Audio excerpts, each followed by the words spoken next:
CAN U17 des demi-finales explosives publiées le 12 mai 2023.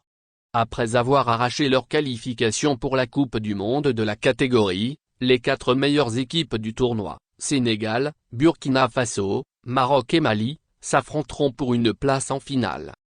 Ils ne sont pas majeurs, n'ont même pas 17 ans et vivent une adolescence aux antipodes de la norme. Eux, ce sont les jeunes footballeurs de la CAN qui donnent tout pour emmener leur pays sur le toit de l'Afrique et pour attirer l'œil des recruteurs, en se disant qu'un jour peut-être, eux aussi deviendront des stars du ballon rond. Et même si leurs ambitions de s'imposer dans l'impitoyable monde du football professionnel occupent toutes leurs pensées, ils ne devront pas se laisser disperser au moment de jouer ce match.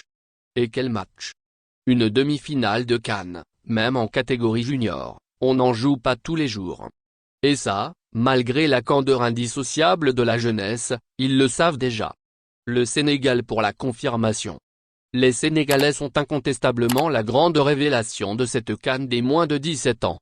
Déjà intraitables en poule avec leurs 3 victoires en 3 matchs, 7 buts inscrits et 0 encaissés, ils ont plus que confirmé en quart de finale en ne faisant qu'une bouchée de l'équipe d'Afrique du Sud, 5-0, qui quitte donc la compétition sur une véritable dérouillée.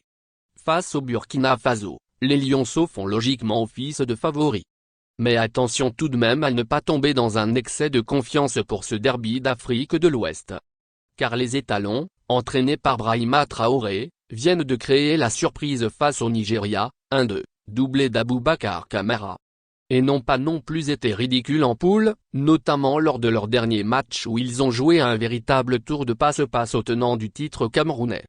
Mené à 1-0, un certain Souleymane Alio avait décidé d'inscrire un doublé en 2 minutes pour envoyer son équipe au quart de finale. Les Maliens sur leur lancée.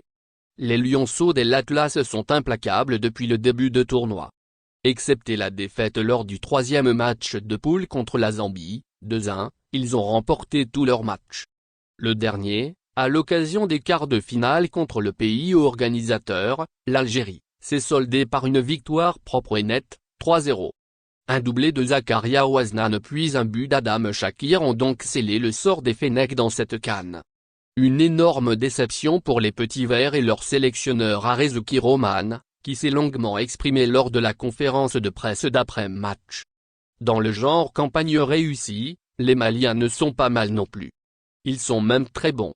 Impeccables dans leur poule avec 2 victoires en autant de matchs. 1-0 contre le Burkina Faso et 2-0 face au Cameroun, ils n'ont fait qu'une bouchée des joueurs du Congo, 2-0, en quart de finale grâce à des réalisations de Tia, Doumbia et Barry.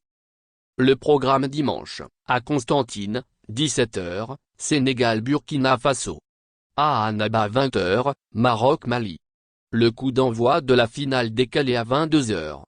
Le coup d'envoi de la finale de la 14e Coupe d'Afrique des Nations CAN 2023 des moins de 17 ans, U17, prévu initialement le vendredi 19 mai à 20h au stade Nelson Mandela de Baraki, a été décalé à 22h, a annoncé le comité d'organisation local jeudi dans un communiqué publié sur sa page officielle Facebook. La compétition est actuellement au stade des quarts de finale.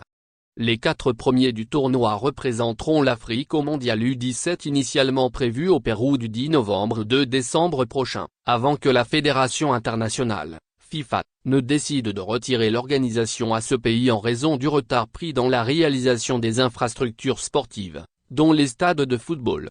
La FIFA n'a pas encore désigné le pays hôte qui remplacera le Pérou.